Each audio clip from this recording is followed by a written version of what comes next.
Hello pluckers, pickers and frailers. I'm Graeme. I'm going to show you the initial techniques to get going on clawhammer banjo. This is not for people who can already do clawhammer banjo. This is like if you're starting out, or maybe you've like gone a bit down the road and you feel like you took a wrong turn and it's all going a bit AWOL.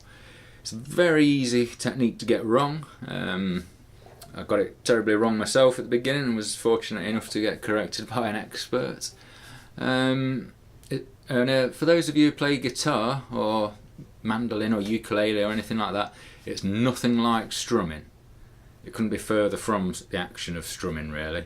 Okay, there are two parts to the movement. Some of it is your arm going up and down like so, and some of it's like a twisting, like you was trying to undo a doorknob, like this, a screwdriver or something.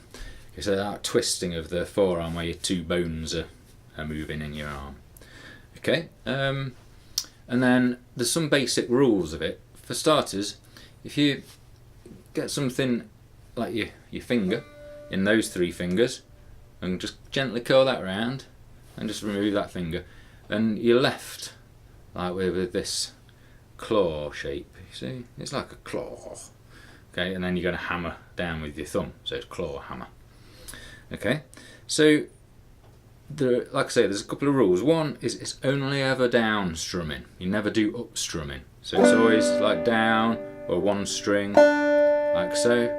And the other rule is that you always land your thumb, mainly on the bottom string here, on the little drone string. Sometimes on other strings, but we'll get into that shortly. Okay, in old-time American folk music, where this technique's really prevalent, the main rhythm is bum diddy bum diddy bum diddy. So that'd be like 1 2 and 1 2 and 1 2. Okay, there's like long short short long short short long short short, and so on.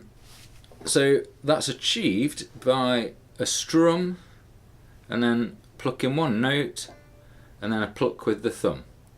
Okay, but remember, every time you strum or pluck with your finger, your thumb lands on this string, or yes, lands on this string for now. Okay, so in relation to the rhythm that I described of bum diddy, well, on the bum we'll have a strum, on the pluck we'll have a did, and then on the thumb we'll have an E. So it's like strum, pluck, thumb, strum, bum. See, my thumb's landed there after the bum, but it's not going to make a noise. It's going to be bum, di, di, bum, di, di. So if I do let the notes ring, so it'll be strum, thumb's landed, finger, thumb.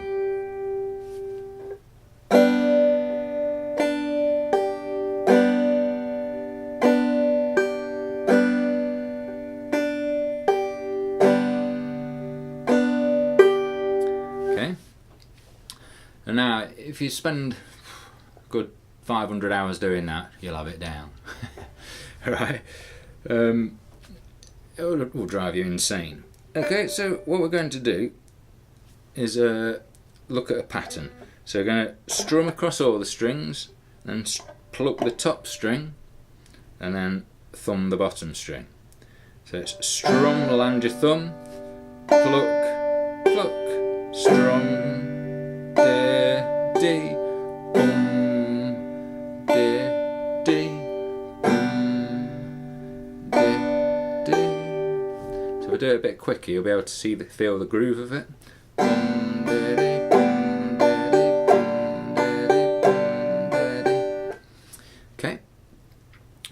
Now there's no hard and fast rules of whether you could start it with a pluck, strummy, pluck, strummy.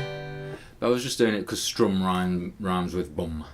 So it's bum, daddy, bum, daddy. Okay?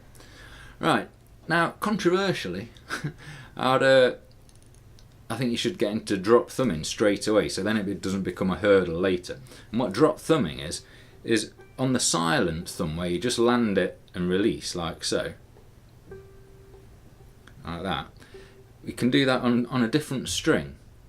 So you end up with a 4-syllable rhythm of bum-a-did-dee, bum-a-did-dee, bum-a-did-dee. Okay, so that'd be 1 and 2 and 1 and 2 and, or short, short, short, short, short, short, short, short. Instead of long, short, short, long, short, short, you've got short, short, long, long. Same amount of time, more divisions. Okay, and so after the bum, we're going to have a and so we're going to just drop it by 1 string onto this next one. So instead of landing here, we're going to land here and pull off. Okay, I'll show you. So it's bum a dee dee, bum a dee dee, bum a dee dee, bum a dee dee. And then if you listen to that at full speed, you'll hear it's like much more rolling.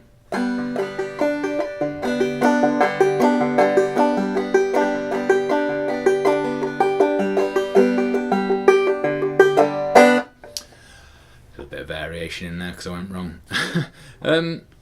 Okay, the left hand in the banjo is nothing too challenging. In open G tuning, the first chord is a G with no left hand,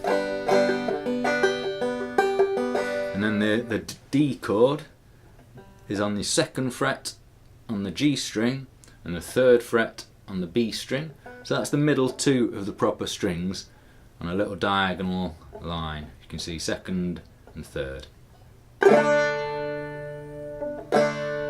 So if we went between the 2 chords, it'd be bum diddy bum a diddy bum diddy bum a diddy bum diddy bum diddy bum diddy bum a diddy bum diddy bum diddy bum diddy bum a diddy bum. Okay, so without me making weird noises over it.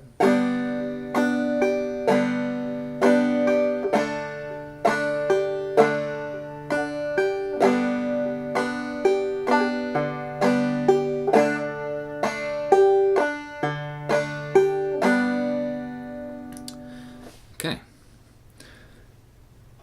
I'll leave it there. If you're interested, give me a shout. You can leave me a message on Facebook, or at the top of my page here in the about bit, there's my email address and my phone number. Feel free to give me a call anytime, and we can sort your banjo out. I do Skype lessons or FaceTime lessons too. It works really well. Works a bit better than these videos, to be honest, because I can hear what you're playing and see what you're doing wrong. Yeah, and happy strumming and plucking and bumming and diddying. Bum a diddy, bum a diddy, bum a diddy, bum a diddy. I'll play out a little tune.